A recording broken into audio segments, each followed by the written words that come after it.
Hai teman-teman, Assalamualaikum warahmatullahi wabarakatuh.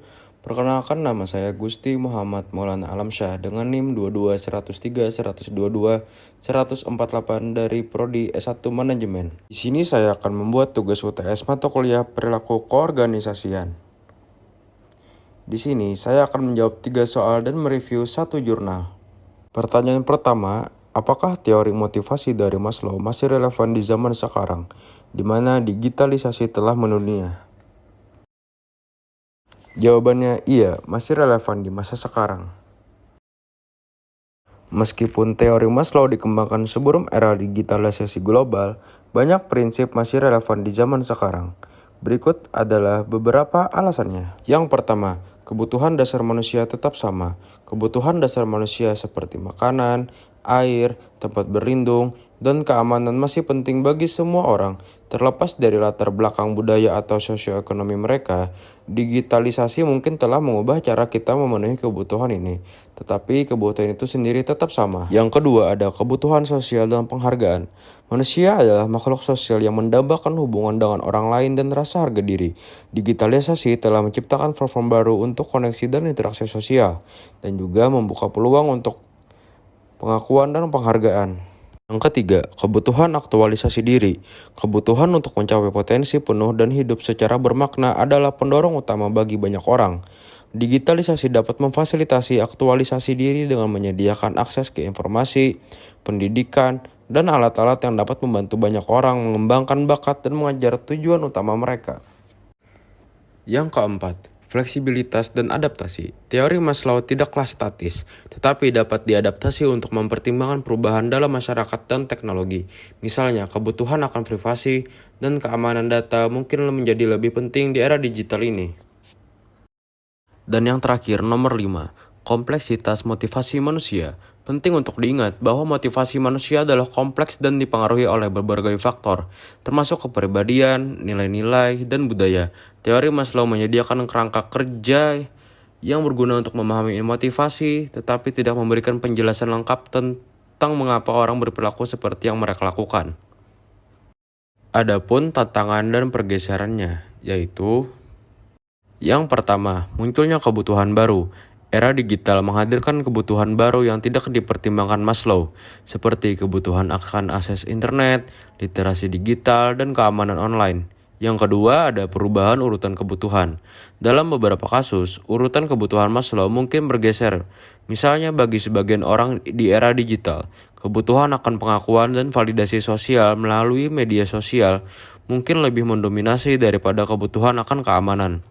Pengaruh teknologi. Teknologi dapat mempengaruhi cara kita menafsirkan dan memenuhi kebutuhan. Contohnya saja, media sosial dapat memicu kecemasan dan perbandingan sosial yang dapat menghambat aktualisasi diri. Oke, selanjutnya nomor 2. Bagaimana ukuran kelompok, lingkungan fisik, dan budaya organisasi mempengaruhi perilaku kelompok?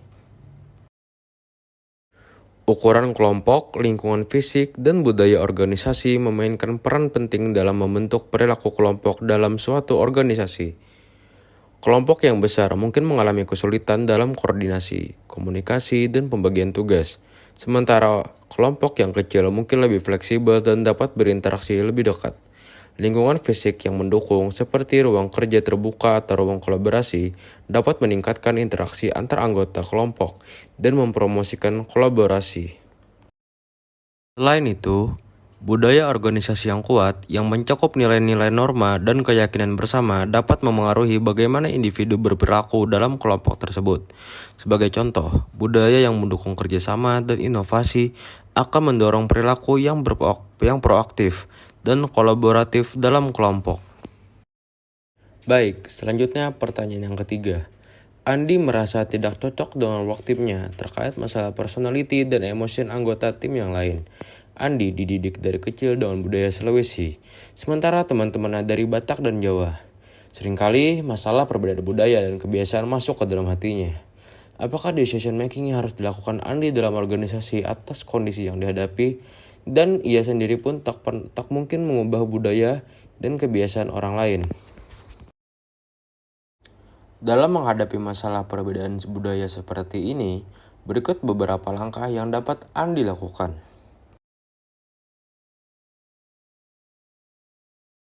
Yang pertama, komunikasi terbuka dan peduli.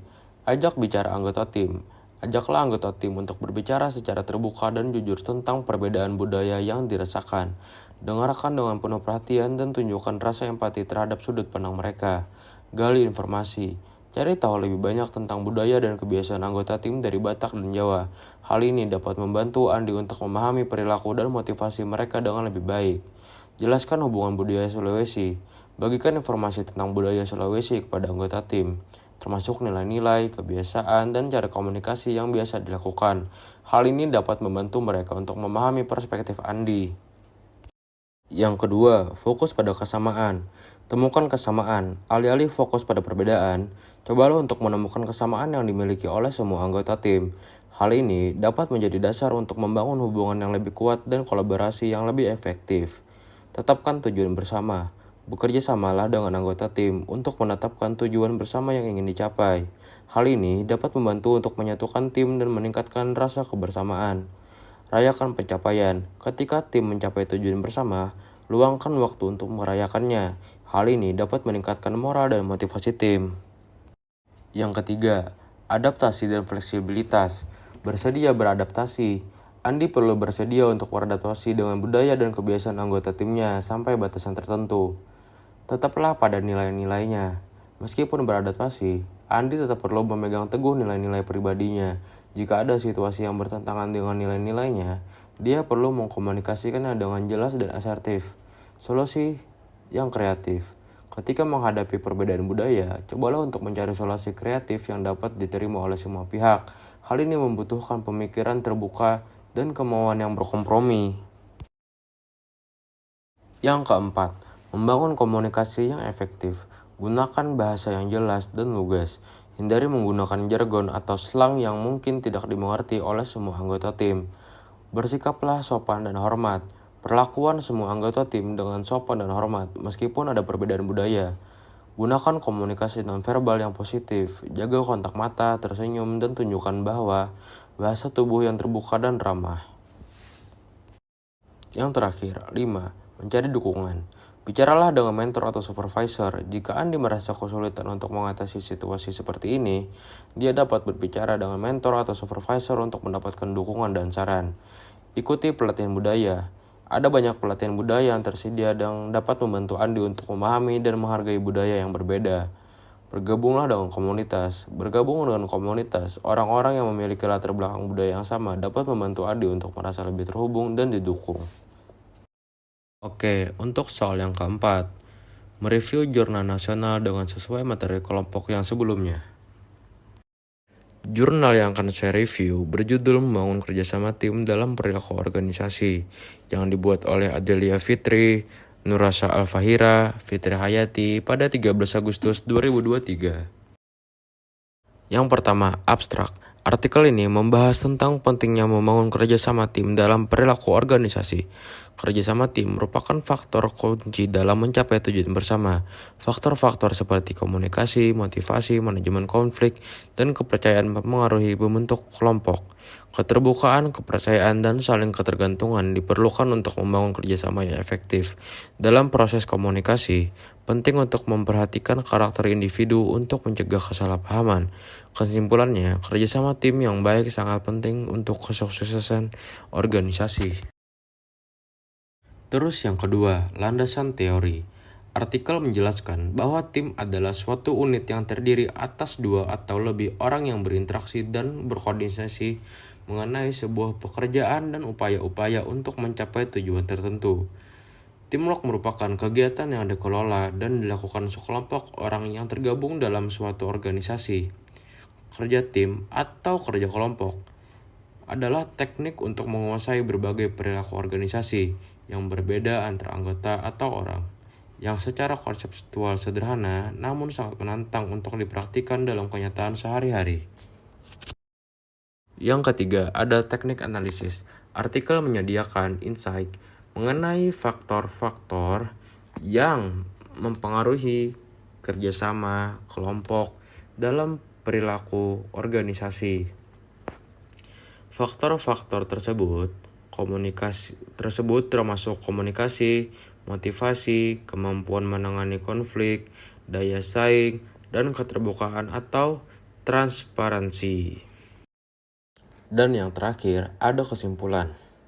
Artikel mengkonklusikan bahwa membangun kerjasama kelompok dalam perilaku organisasi adalah penting. Untuk mencapai tujuan organisasi, perlu diperhatikan faktor-faktor yang mempengaruhi kerjasama kelompok, seperti komunikasi, motivasi, kemampuan menangani konflik, daya saing, dan keterbukaan atau transparansi. Terima kasih telah menonton. Sekian tugas ujian tengah semester ini. Saya ucapkan terima kasih dan sampai jumpa kembali. Assalamualaikum warahmatullahi wabarakatuh.